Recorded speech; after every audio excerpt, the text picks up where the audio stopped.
What have you done out there on the edge of Federation space? We have been waiting for someone worthy of our attention. Captain, incoming! Run!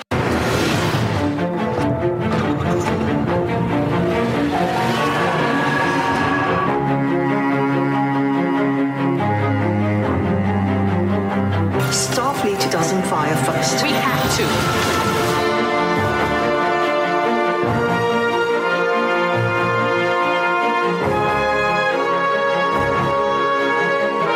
I'm trying to save him. I'm trying to save all of you.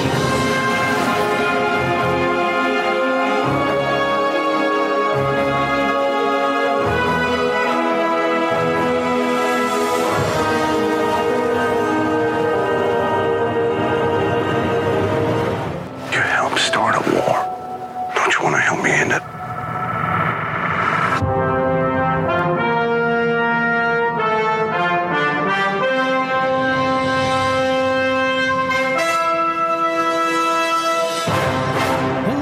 Everybody, a podcaster has no name. But joining me tonight, my tether from another mother, my co-host Jordan is here. Hi, Jordan. Oh, hey, Jeremy. I just finished drawing you your bath. Thank you. Did you bring the oils? Oh, crap. Yeah, I'll go get them. Hang on. This won't get weird. To my left, whom I thought was my teenage son, but in actuality was a rival podcast infiltrator, it's Connor. Hi, Connor. Have you guys heard of this Eagle Moss stuff? The ships? I heard they're pretty lame. They are until they're a sponsor. Mm-hmm. Welcome back to Star Trek Wars Discovery. Bullying someone into a sponsorship, I don't know if that works a lot, but we'll see what happens. We'll keep you posted. Yeah. The episode we're reviewing tonight will be rated on a scale from 1 to 10 by us, the co-hosts, and you guys in the Star Trek Wars Council that left a rating on our Facebook page. Now, before we get started, as soon as The Wolf Inside ended, there were two immediate Jay Leno monologue-type jokes I thought of that made me unnecessarily happy for myself for thinking of them.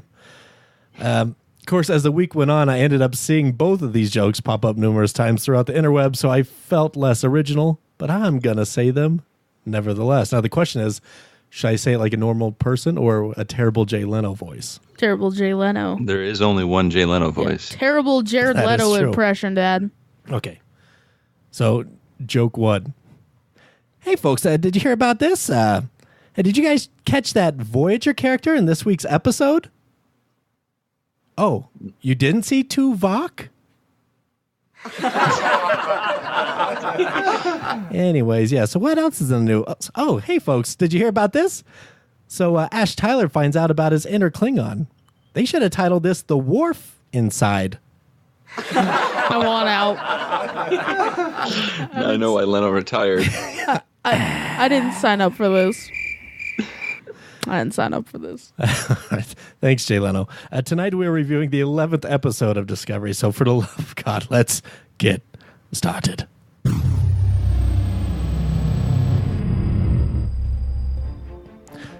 Star Trek Discovery, Season 1, Episode 11, The Wolf Inside. Written by Lisa Randolph, directed by T.J. Scott. As the crew continues their guise, Burnham undergoes a merciless mission in hopes of helping the Discovery return home. In the meantime, Tilly works on restoring Stamets' neurofunction. All right, Connor. Before we get into your prose, do you have your 5 words for this week's episode? What are they? For the Empire, cool cats. That's 5 words. Okay. Yep. Done it again. You meant it. All right. So, prose this week, Connor. What work for you? For the Empire. For the Empire. For the Empire. For the Empire. For the Empire. No, please, for the Empire. Thank you. Yeah, I really love that. I love the part where it says these people are guilty of a thought crime against the Emperor. Yeah, they triggered their safe space, and now they're being beamed into space. Irony, am I right, fellas? They got all the safe space they need. True. Away from harmful opinions. And oxygen. That's true. And heat. Ugh. Darth Joju. It was, we were wondering who was the Emperor. Would it be Vladimir Putin? Would it be a pasta monster? No. Sadly, it was Joju. Sadly? Yeah, I was hoping for the pasta universe theory. So close. Fusilli Georgiou? Yeah. Volk. Turns out to be Ash Tyler. Yes. Which we predicted and is now confirmed. I think we're the only ones that made that prediction, if Gotta be. memory serves, yeah. It makes us gods. Yes, I did. I enjoyed the crushing descent scene. I also enjoyed the how they laid exterminatus on these heretics. Yeah, it's a 40K reference where they basically, if a planet's corrupted or there's aliens infesting it, they destroy the planet orbitably or by orbit. Orbitably, good sir. Orbitably, they use orbital bombardment to exterminate the planet. It's called exterminatus. So that's cool. So they totally exterminated the rebel scum. Maybe. Maybe, just Right. maybe. That's what We they didn't see want 'em them die. to think. Right. We No don't- one's dead until you see them die. And in Star Trek, they still might not be dead. True. Just ask Voyager. Yeah, and I really like the Darth Joju scene where they just she's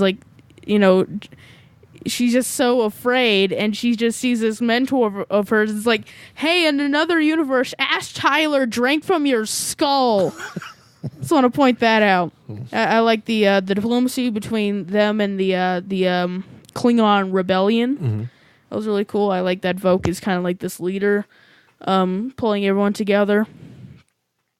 And the big bombshell scene where they see Ash basically saying, "Hey, I'm Voke, and I'm woke. I'm the wokest bae of 2018." He's in the running for sure. It's true. Oh yeah, just ask BuzzFeed. BuzzFeed's wokest bay of 2018. And yeah, and it's The only word I understood fantastic. in that was 2018. Yeah, it's probably for the best. I did take a quiz to see what Star Trek character are you. The results may surprise you. Did they? Who are you? I turned out to be remember that episode where in Enterprise where the one of Archer's men betray him, and he's just some random guy. That's my Star Trek character. Oh, nice. Jordan, did you take that quiz? Yeah, I did take that quiz. Who did you end up being? I'm actually Mira Landry. Oh, well, jeez. You're so narcissistic. Then. Very obscure, I know. Yeah, I was Wixapad. So I found that scene rather enjoyable, and she beams him into space because that's it. It's like they can track the logs, and so Discovery beams him, and yeah, so that's kind of cool. It's like, yeah, he's alive, but now everyone hates him. But that's cool because I like the albino a lot. He's one of my favorite characters right now in the show, and I really like Real him. interesting to see where they go now that secret's out. Yeah, where do they go now? Where do they go now? No. Yeah. Where do they go? That's a good question. Tilly's bringing back Mushroom Man. Yeah, so Or killing him. yeah. Let's not get caught up in it, Jordan. Why do you like the Monstar rap? I don't know your references. Hit him high, hit him high, get him low, hit him low. You could say it. We still won't know it.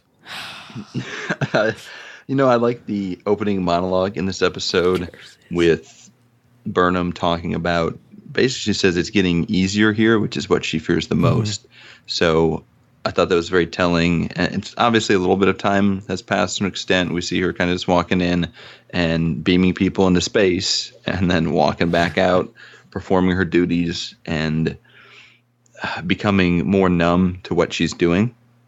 So it'll be interesting to see where this goes, how deep she goes. Aside from that, and this is I think this is the longest teaser in Star Trek history, is over 14 minutes before they went to the opening, which is kind of crazy. Detmer gets way more to do in this universe. in the Mirror Universe. She's, I guess, the first officer, and we have not seen her on screen very much, so it's kind of nice that she's getting a role here in the Mirror Universe, and she has both of her eyes. Right, she gets way more to do, and she gets way more eyes. So good for her. She gets her face back. Speaking of faces, the Andorian and Tellarite makeup changes. I really like the Tellarite change, honestly, because the Tellarites just look so goofy from the original series, and they look even goofier in Enterprise because they hardly changed them at all, and they look just like pigmen, basically. Yeah, they got rid of the snout. Targ manure. Yeah, so you know that Seinfeld episode where in the hospital looking for the pigmen? Yes. It's probably just like a Tellarite cosplayer. Or a Tellarite that was sent back, a time travel incident. Oh, I like it. Yeah. And then, in the Mirror Universe, the Tellarites are all bacon, right? So the Andorian change, it was good. They looked more menacing. Again, I like the Andorians in Enterprise, but they're just a little they're basically humans with antennas and blue skin. So the changes look very cool. I'm cool with everything they've done as far as the changes on those two aliens. Burnham gets to meld with Sarek again. And I like the fact that Sarek has a goatee, but it's almost like too on the nose, like that every Mirror Vulcan has to have a goatee. Yeah. Did Saval have a goatee in Mirror Enterprise, right? He had to have. Yeah, so I don't know. We should make some type of, if we could get to the Mirror Universe, we could create like a razor company for trimming goatees and stuff. We'd make a killing, so to speak. Yes. Yeah. Exactly. I was thinking about that, how Sarek in this universe has a goatee. That's why the on Deep Space Nine, that's why the parallel universe people keep bringing him back. He's the only one there with a goatee. Sure, yeah. Sarek? No, Cisco. Oh, yeah. Although his first trip there, he didn't have one. Well, are we seeing Mirror Universe Cisco in real life in the last 4 seasons of Deep Space Nine? Oh, that's a good fan theory. Yeah. Almost I don't as know good why, as but I those lost my parallel universe episodes. Cisco, the first episode with Mirror Evil Cisco was when he built a Bajoran ship with Jake. Really showing his evil side. Oh, man. And I'm kind of glad I'm really glad actually that the cat's finally out of the bag with the whole, Voke Tyler thing. I'm glad it's out of the way. I wish it was still very well done and pretty emotional, especially for Burnham. And I thought they played the scene very well. But when you know something's coming, it's hard to have the same impact. So I really wish I didn't know about it because I think this episode would have played much better. Mm-hmm. I think both the surprises, quote unquote surprises we get in this episode were heavily foreshadowed. I think people knew that they were coming already. Wait, there's 2 of them? The 2 surprises, Voke and Georgiou, which we're the only podcast to call either one of those. Wow. That's right. Yeah. That makes us better than you, Trek FM. Don't bother to check. Don't fact check us, guys. That only makes us less ungodlike. And I do like that Saru saves Burnham, and I want to see where this goes. It's weird. It's a little awkward that they've basically been butting heads for years in the regular universe, and now he's like her manservant, giving her baths and massages. Ugh. And he does come and save her, and I wonder if it's something. I'm sure that the regular Burnham probably didn't treat him too well.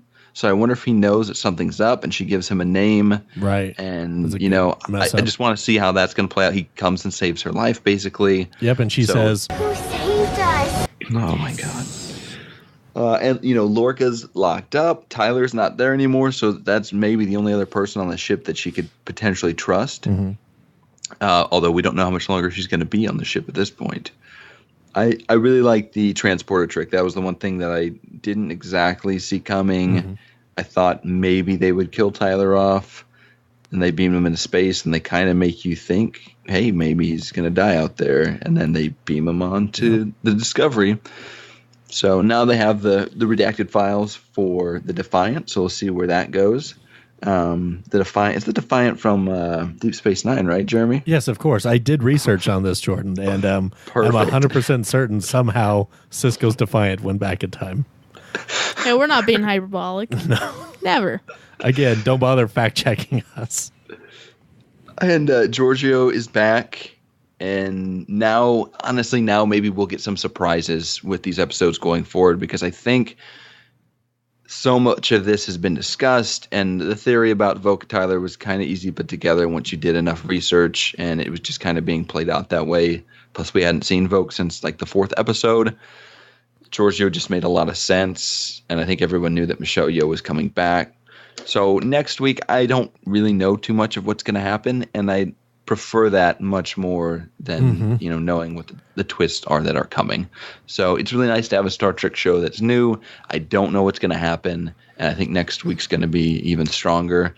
And I really just love the Mirror Universe again. Like Mirror Mirror is one of my all-time favorite Star Trek episodes just in general. And Deep Space Nine tried it out. I thought, the first episode was pretty solid. The next one, and just diminishing returns as you go. They played it almost more as, I don't know if comedy is the right way, but it just was not seriously done. Yeah. Obviously, it was much lower budget, and they just took some weird choices. This is so much more tied into that original series because it is so much closer in time.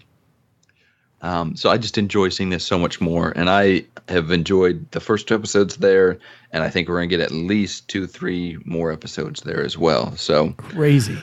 Aside from that, I'm just curious what your guys' thoughts are on what the heck is going to happen with Ash / Voke and L'Rell going forward, because I didn't really factor in, what's going to happen with these two.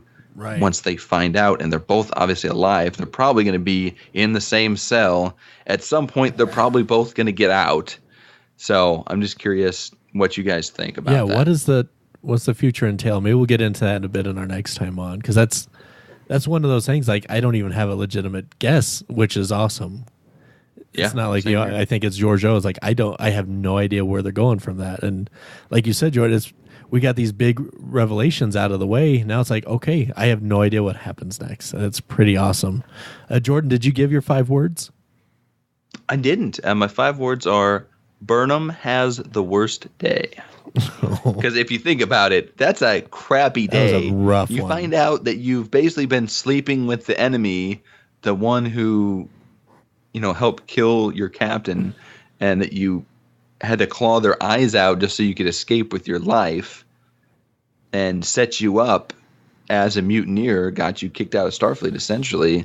It ruined your life, and now you're, now anyways, that's mentor is bad. the Emperor. And then your dead captain shows up and invites you to her palace, but not for a good reason. And she's in trouble. She might have to kill her. I don't know. Worst day with the best pay. Yep. 2018. Oh, yeah. I also put together a short list of people that we haven't seen yet that I think we're going to see. Oh, I wonder who's Prime going to be on universe. this list. So Admiral Cornwell, we haven't seen yet. Yep. I'm curious where she's going to be at. Ash, Mira Ash is out there somewhere, potentially. Culber, I think we're going to see some iteration of him, obviously.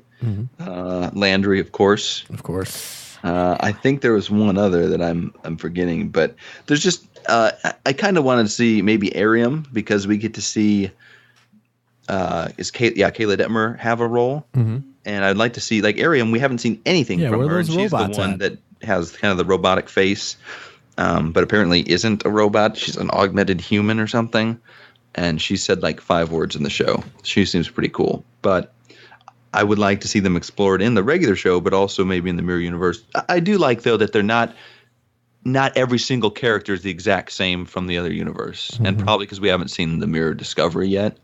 But I think the Mirror Universe sometimes can be a little too much of the exact same. People end up in the exact same circumstances somehow, even though it's been there for a long time. You would think things would play out a little differently. Yeah, even the person that their sole job is to fix the light bulbs in the hallways had more lines than Arium at this point. So. That is true. Yeah. And then lastly, just neutral zone wise, I have Saru and Burnham are still keeping secrets from each other, which has kind of been an ongoing thing. He's not telling her about Culber's death, which kind of makes sense. And then she's not telling him that there's a Kelpian there named Saru. That's him. That's bathing her and massaging her, which kind of makes sense too. But at the same time, like, these people need to figure out the drama and just talk to each other. The only other thing, kind of mirror, kind of neutral zone, is that the Mirror of Voke and Andorian sounded almost auto-tuned when they were talking a little bit. I don't know if you guys got that. The Andorian for sure. I thought Voke just sounded weird because we've never really heard him speak English, and he still couldn't sound like Ash Tyler, so it was like a weird in-between voice. That's true, and what a freaking good job that guy did doing two roles. No kidding. And I just feel so good for him. They can actually talk about it now. Yes. Because I've heard people, that have tried to interview him, and you can't get a whole lot out of him, and he's a pretty bad interview just because he can't say much, and he's holding in this what's supposed to be this huge reveal and secret for, who knows, over a year probably, playing two roles, spending over 4 hours in the makeup chair doing Vogue, and like learning a new language as well. Like, this guy is insane. In the membrane. So, you know what? I'm actually on IMDb, and you know who played that Andorian? Who? T-Pain. So it makes perfect sense. All right, we'll give it to you. You can't tell under that makeup. Tonight your guys' jokes are hurting me. That's all the pros I have. But I wanted to say about the Empire. Do you guys remember the carpet commercial? Oh yeah. 588-2300 Empire. Okay. Empire. Yeah. Mm-hmm. That was great. I just remember that. Every time Connor says Empire, I think of that Empire carpet. And I just remember that mustache guy with glasses. Yep. Seriously. What are your pros, Jeremy? Well, and we're tongue in cheek about the Defiant, and we know which Defiant that is, the Constitution class. Hopefully you do. We don't really see Georgiou's ship at the end because it's cloaked. Does she have a cloaked Defiant? Oh my god! I don't want. It's a Constitution class, but is she on the Defiant? Who knows? Are we ever going to find out about the Defiant, or is that just a loose end? Who knows? But I thought that was really cool. I do love the Andorian's look, and I liked goateed Sarek just for the callback, and it was a real goatee, so I thought that was nice. That is, it wasn't glued on like Spock's. You know what I heard is that he had the goatee on all season, and they had to digitally take the goatee off in the previous episode scenes, and it cost Warner Brothers so much money, and it made Sarek's lip look really weird. Well, naturally, if you guys ever see me and I don't have a goatee, you'll know it's the mirror me, because I actually have a goatee in the Prime universe. Must be nice. That's sketchy.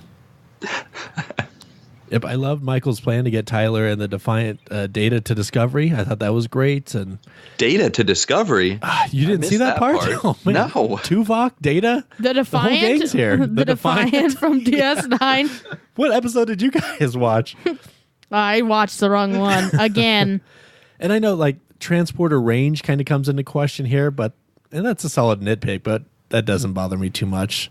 Because you could easily say, well, Discovery just flew within transporter range. They're all on the same team. Or they're hiding behind something. They went to the Mutara Nebula. Who knows? Sensational acting this week. I don't think Sonequa Martin Green really delivered. I don't feel like I've given her enough credit this season. I think she's just knocking it out of the park. Jason Isaacs really showed like the agony Lorca was going through, but kind of trying to hide. And there's some layers behind his eyes that I don't really want to go foreshadow in, but Lorca's shady, and I love it. And like you said, Jordan, a big shout out to Shazad Latif. This guy is playing so many different angles and different characters. He's with different emotions, and he's pulling each one off flawlessly.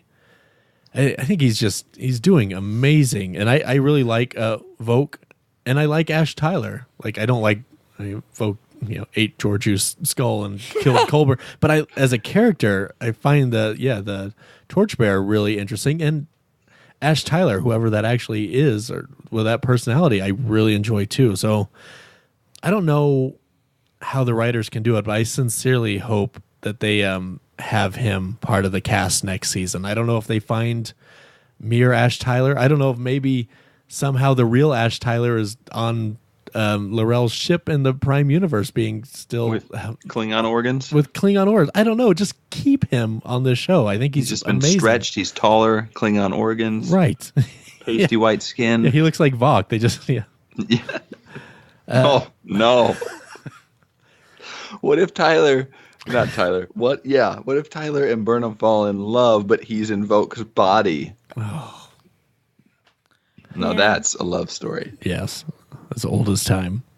And I do think the Tellarites are cool, but they're also kind of a mix of like a boar and Gwildor, that little person from the 1987 Masters of the Universe movie. Yeah. Wait, did they not have like the budget to have Orko in here?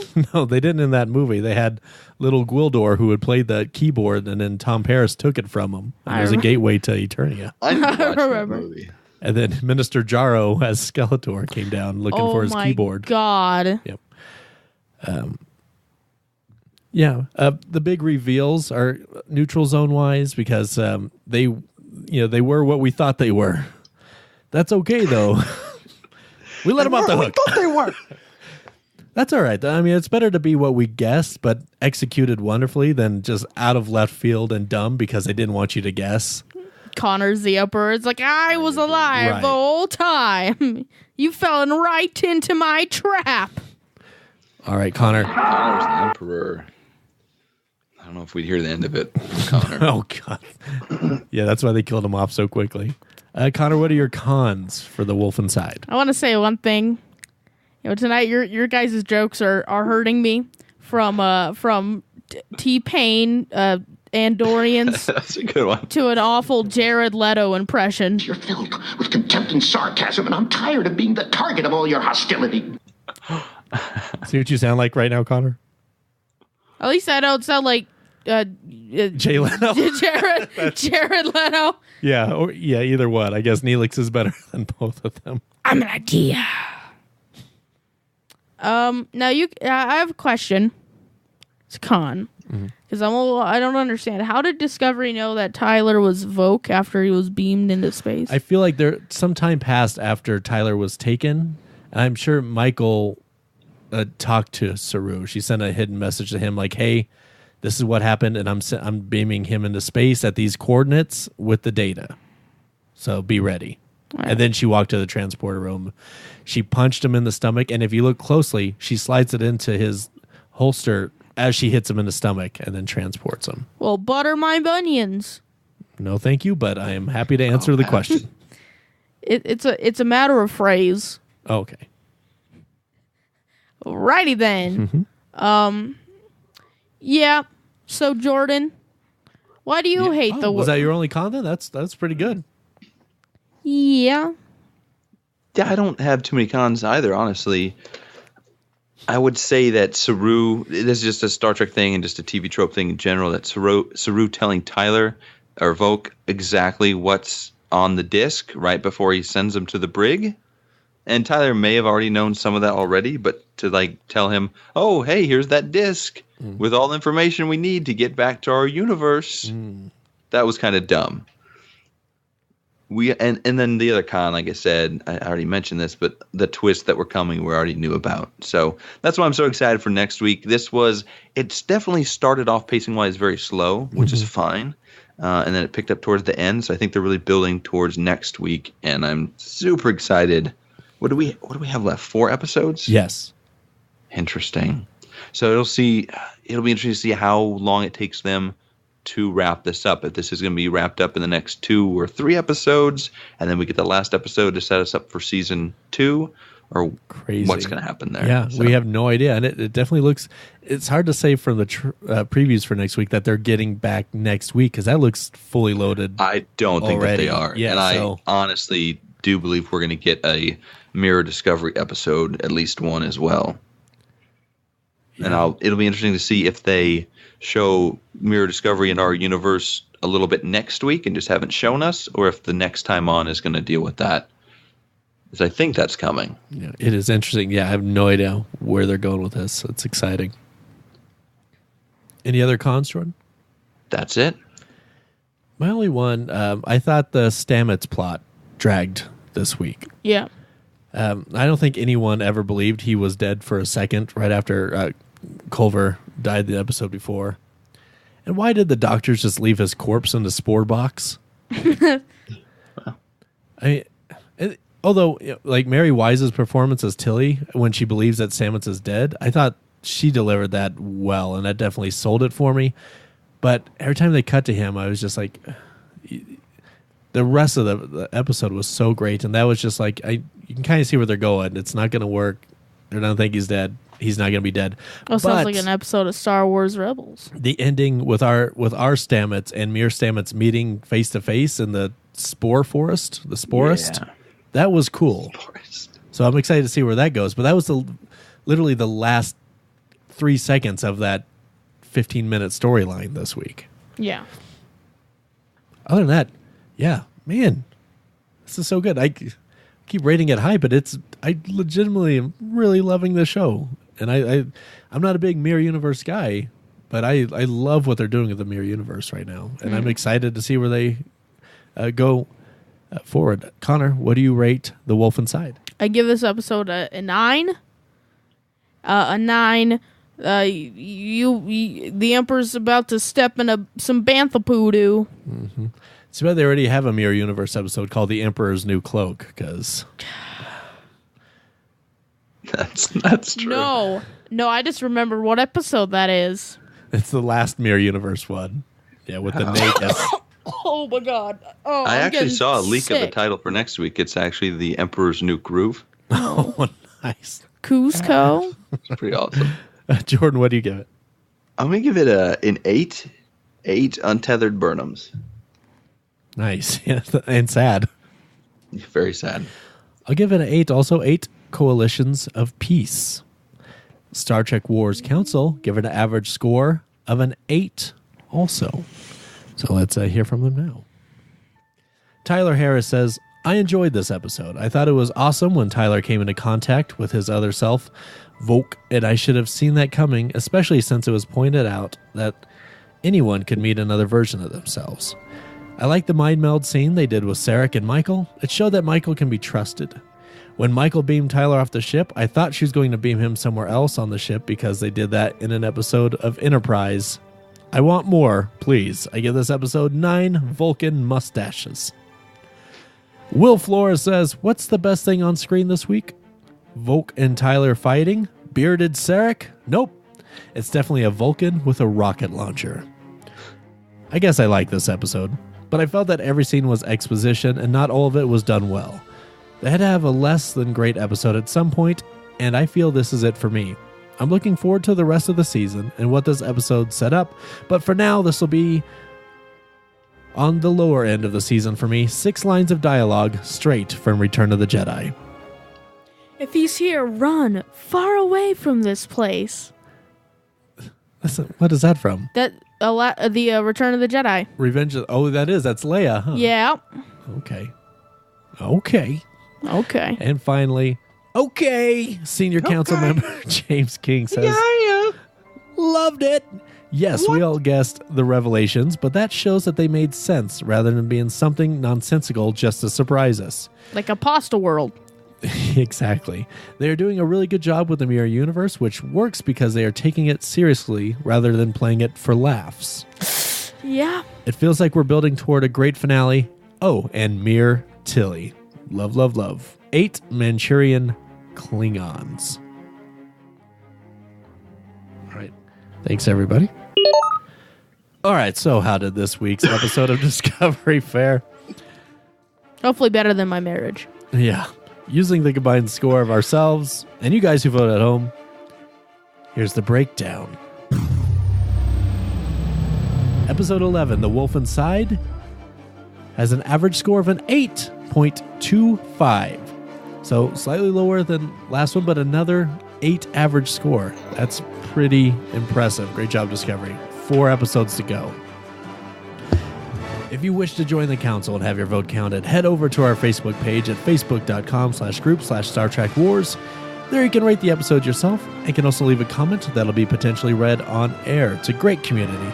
Jordan and I are on there, very active and love talking Trek with you. Want some sweet podcast merchandise? Head over to redbubble.com or follow the link attached to this episode. Star Trek Wars is available on Apple Podcasts, iHeartRadio, Stitcher, and anywhere else fine podcasts are heard. You can find us on Twitter at @StarTrekWars or email us at StarTrekWarsPod@gmail.com. Jordan, always a pleasure. Where can they find you? They can find me on the Star Trek Wars Facebook Council page. Fantastic. We got another Star Trek Wars episode coming up this weekend. Oh, Keiko Neelix. Neelix. With Naomi Wildman. Don't miss it, folks. Right. That's not a teaser. I don't know what is. You don't know what a teaser is. Connor, Yeah. where can they find you? You can find me cowering. Okay. Wow. Star Trek Wars Discovery will return next week with episode 12 titled Vaulting Ambition. In the meantime... Is that new Olympic sport? Yes. The vaulting ambition? Yep, it's The Russians are so good at that. Oh my gosh. the Olympics after show with Mary Lou Retton. Yeah, the kids will love that reference. In the meantime, you can join us reviewing season 5 of Star Trek over on Star Trek Wars. Pew, pew, pew. Until then,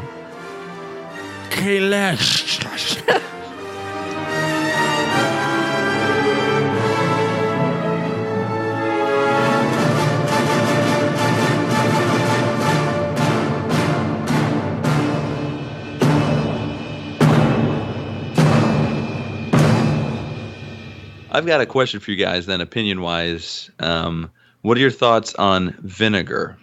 As in, like, it by itself?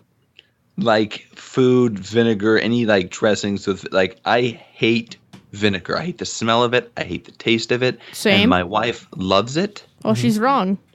Thank you so much. I like it on my skin. Well, that's why I've got you this hot vinegar bath, Jeremy.